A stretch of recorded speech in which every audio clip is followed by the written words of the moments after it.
God said, let the waters under the heaven be gathered together unto one place, and let the dry land appear. And it was so. And this is all that is written in the book of Genesis, a very compact account regarding the introduction of the essential water on earth to create conditions for life, where we had left off in the last video installment. Hello, my name is Major Mike Webb, and at least indirectly, as a retired member of the intelligence community, recently both the President and the United States Supreme Court have tasked me to report on a fascinating phenomenon, which may be of great interest, with as many as 3 in 10 Americans by December identifying themselves as nuns, not affiliated with any faith denomination at all, up 6 points since the pre-pandemic estimate that had already found their numbers exceeding those affiliated with the Roman Catholic Church, which still remains the largest formal faith denomination. I, of internationally notorious record, am an evangelical Christian, described as hypocritical in this regard, and had, even at the time of my fleeting 15 minutes of faith, had self-described myself as one who was incurably curious by nature. And in part, one might attribute this hypocritical curiosity, not generally associated with those who are described as blindly following faith, or a belief of, in the absence of evidence, was of at least some assistance in gaining my admission to the most selective private college in the Commonwealth of Virginia. And after having been assigned to an elite rapid deployment light infantry unit in the 75th Ranger Regiment, landed me a job in echelon above Corps Strategic Counterintelligence, serving as most junior commissioned officer to have ever served in that capacity.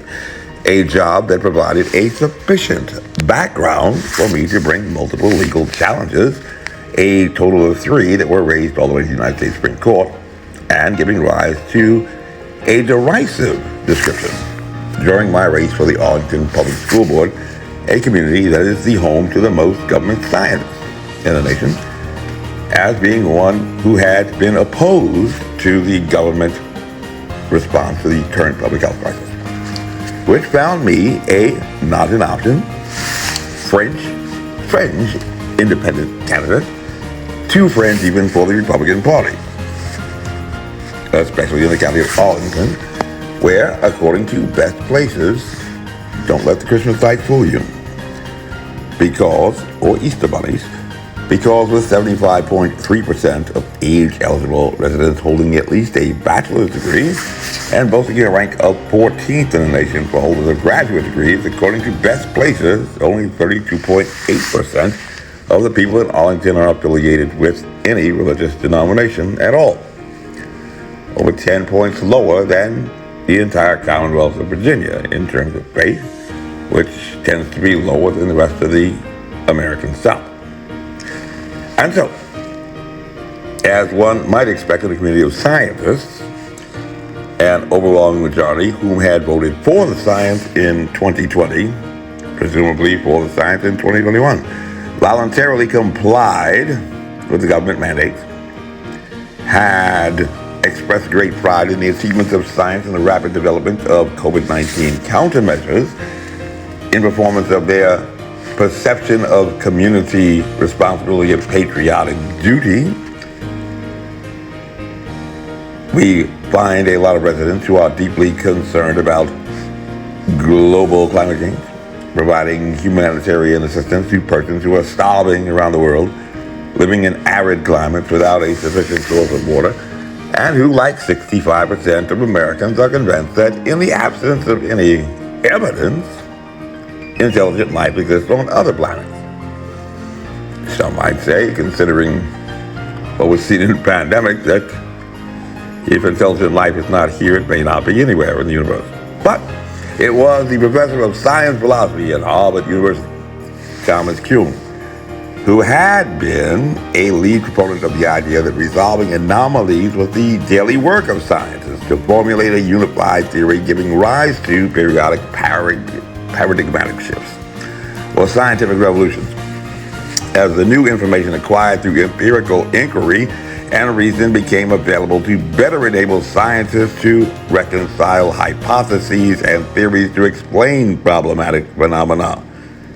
In intelligence, we say, intelligence drives the mission cycle, a methodical process based upon empirical observations, instilled with the advantage of situational awareness to be able to assess emerging opportunities and also dangers. That had enabled a scientist like Richard Feynman, a Nobel laureate and astrophysicist, to develop a reasonably calculated plan to escape the gravity of a situation during an encounter with a devilish character who had happened to slither his way upon him one day in the vicinity of Las Vegas when he was out lying by the pool.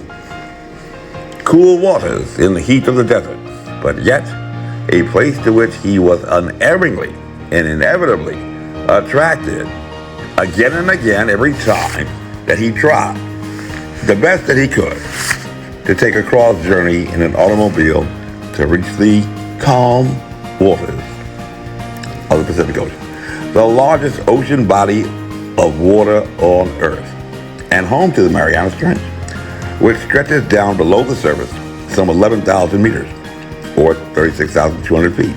And according to Philip Ball, a consultant and editor for the science journal Nature, which you should be familiar with in Abrahamic, and writer in residence at the chemistry department for the University College in London, as well as the author of Life's Matrix, a biography of water.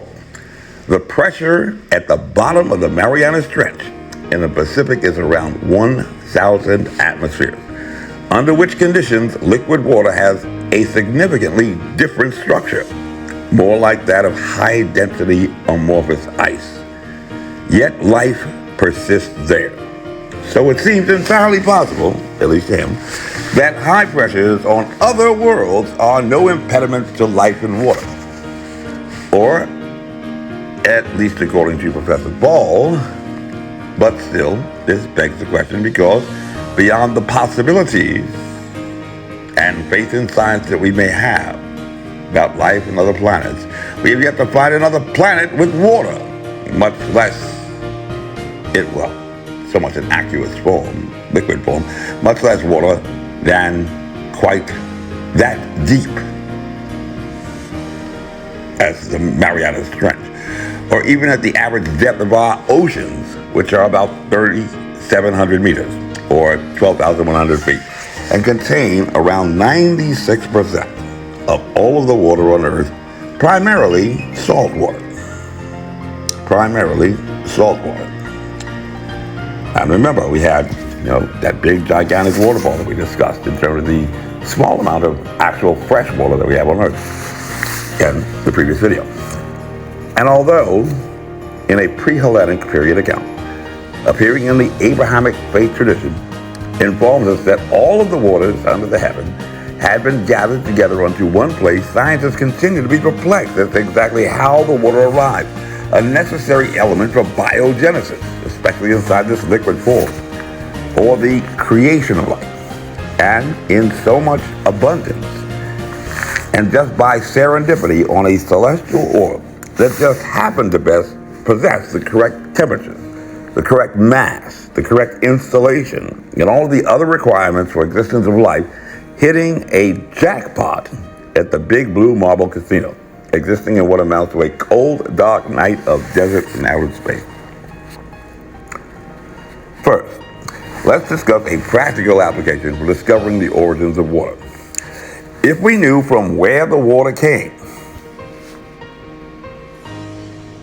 to be available in this aqueous form, we could better enable aspiring astronauts to develop a theory regarding what conditions would make more probable that this abundant source of life might also be found on other planets, narrowing the search in the infinity of space, looking for a needle in a haystack.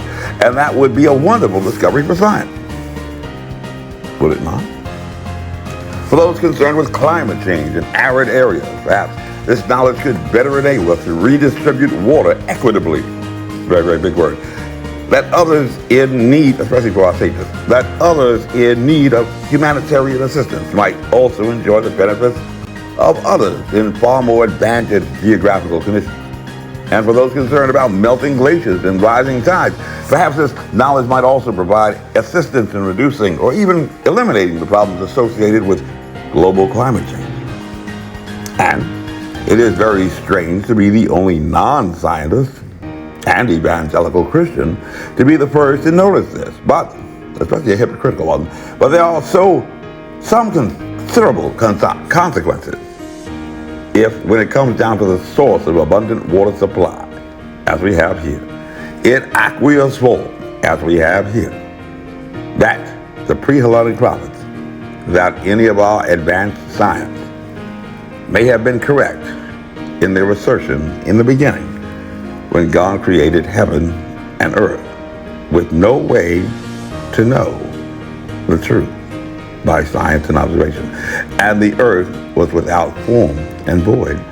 All of the waters under the heaven had been gathered together unto one place.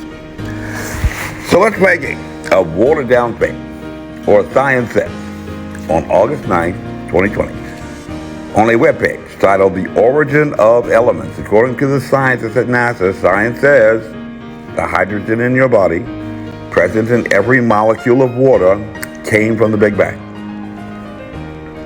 There are no other appreciable sources of hydrogen in the universe.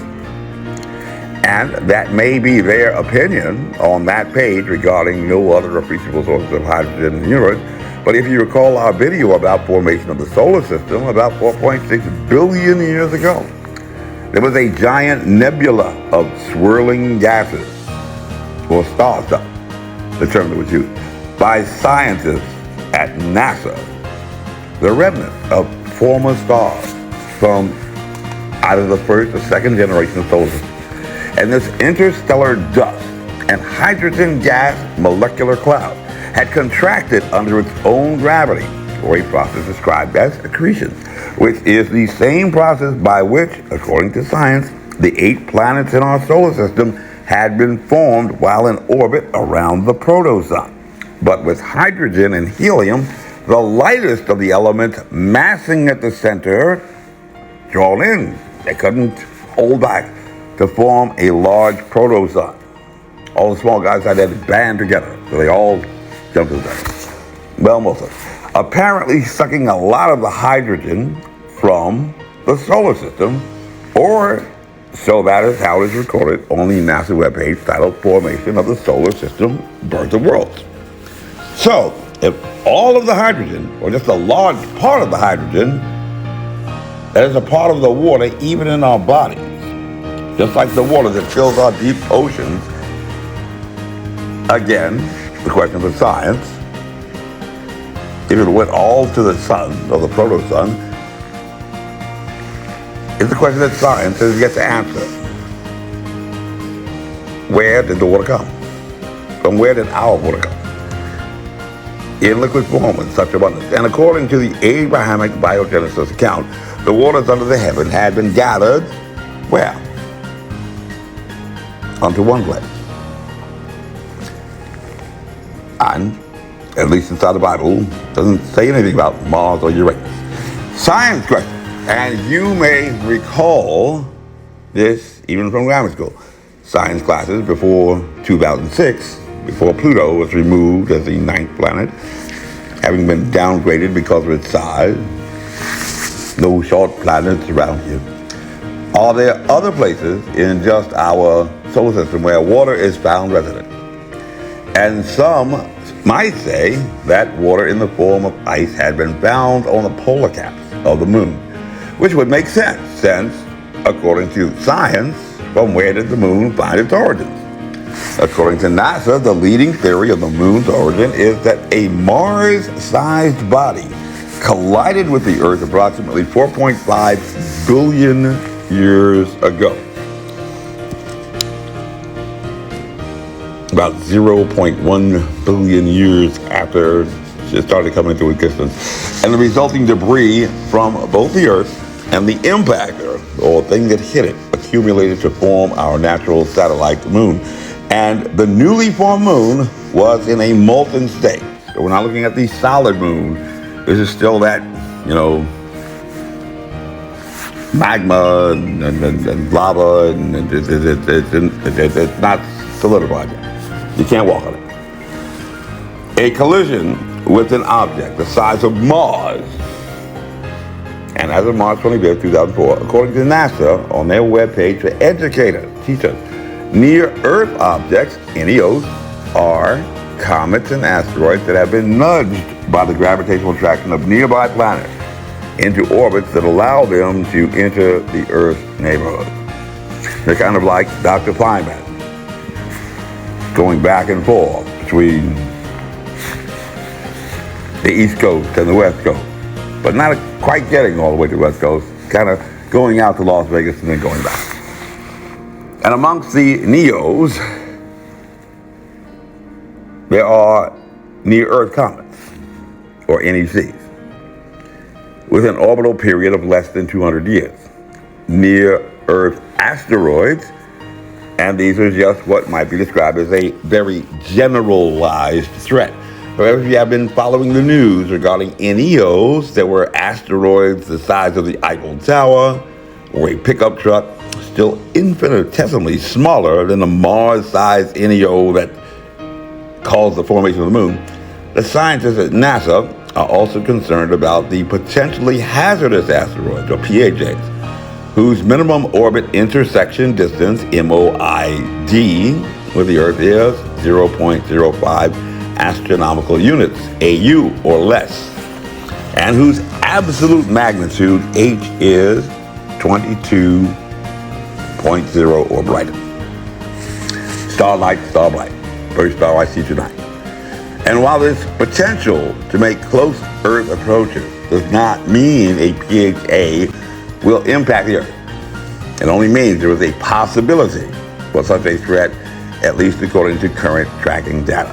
There are currently 586 PHAs, while in a typical year, according to the University of Chicago, 1,000 semi-trucks worth of interplanetary dust falls on the Earth each year, amounting to about 40,000 tons of extraterrestrial material every year. Maybe that's where the pandemic came from, or maybe not. So, while we are not getting impacted with Mars-sized asteroids, giving rise to at least a pretty large crater and considerable environmental damage, the Earth is actually getting heavier by 40,000 tons of new extraterrestrial material every year. Enough to fill the oceans? Probably not. But one question that may arise is the origin of the NEO, like Halley's Comet. Comes around every, 78 years, 87 years? And there is actually an easy answer from science that might be sung with a Sesame Street song. This is the star stuff in my neighborhood, in my neighborhood, in my neighborhood. Yes, this is the star stuff in my neighborhood. It's the star stuff that you meet when you're walking down the street. It's the star stuff that you meet each day, because remember that theory of accretion that caused the hydrogen and helium atoms to mass at the center to form the protosun, and that had caused the planets in orbit to form the present solar system? Well, some, escaped. Escapes, as we learned, may have happened more often than we knew, at least before the pandemic, when it became a theory of the origins of a virus that isn't stupid. But this is something interesting, and it's something with which we find in common, at least by location, with the abundance of the moons orbiting the planet. When Mercury has how many? None. Venus has how many? None. Earth has 1. Mars has 2. Jupiter has 79. 53 confirmed and 26 presumptive or provisional. Saturn has 82. 53 confirmed, but 29 provisional. Uranus has 27. And Neptune has 14, or a total of, and if you are a scientist following the science, you don't even have to do the math on this, right? Just say it by rote. 205 moons with 150 confirmed cases. forming a rather even distribution that rises after the Earth to a moon zone around the vicinity of Saturn and Jupiter and then trailing off. A pattern we also see consistently with the sizes of the planets, indicative of an ordered set of rules, for those who hate rules, that determines this outcome.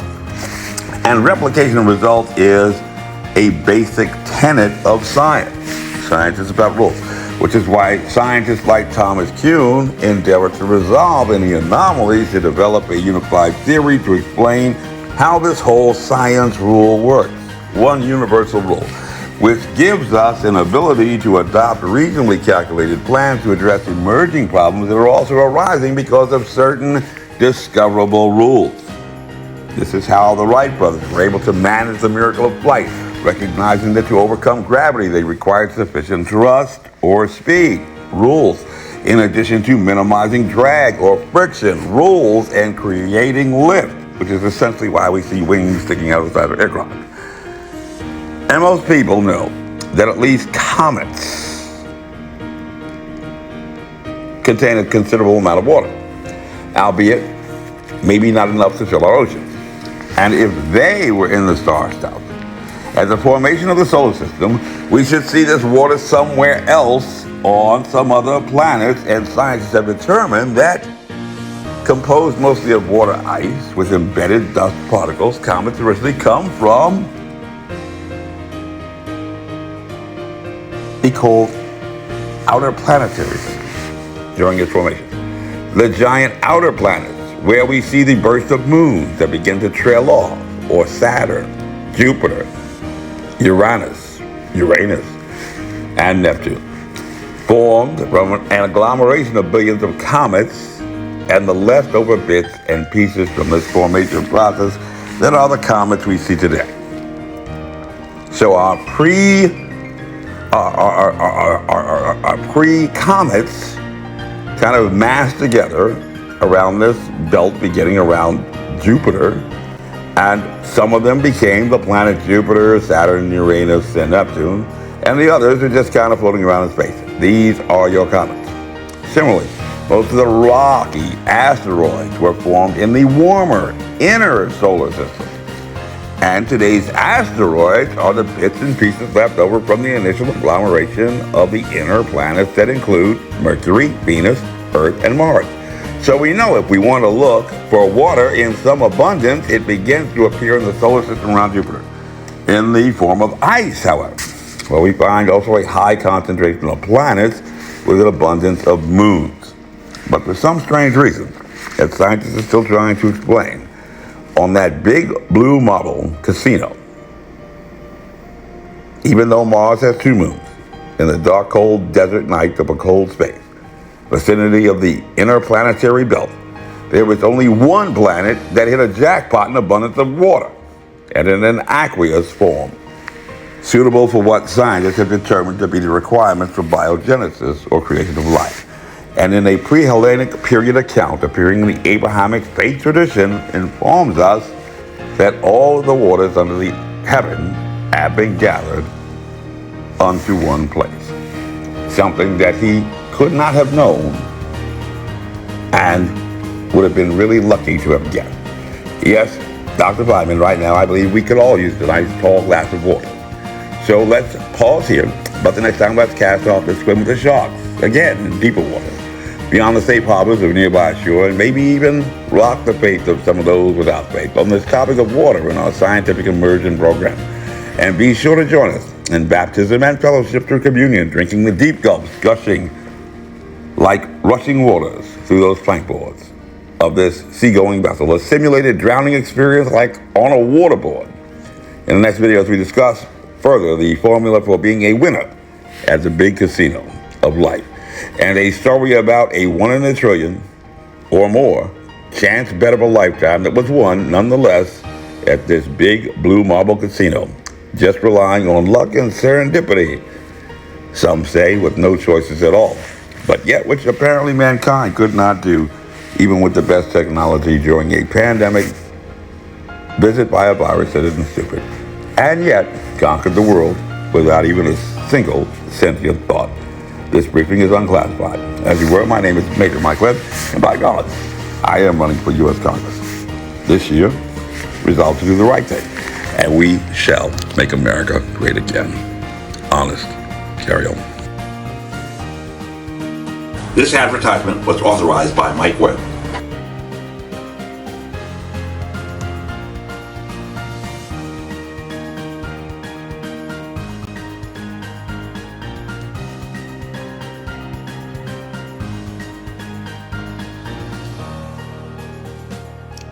This has been a Phil Williams presentation. Thunk, I could have had a vaccine.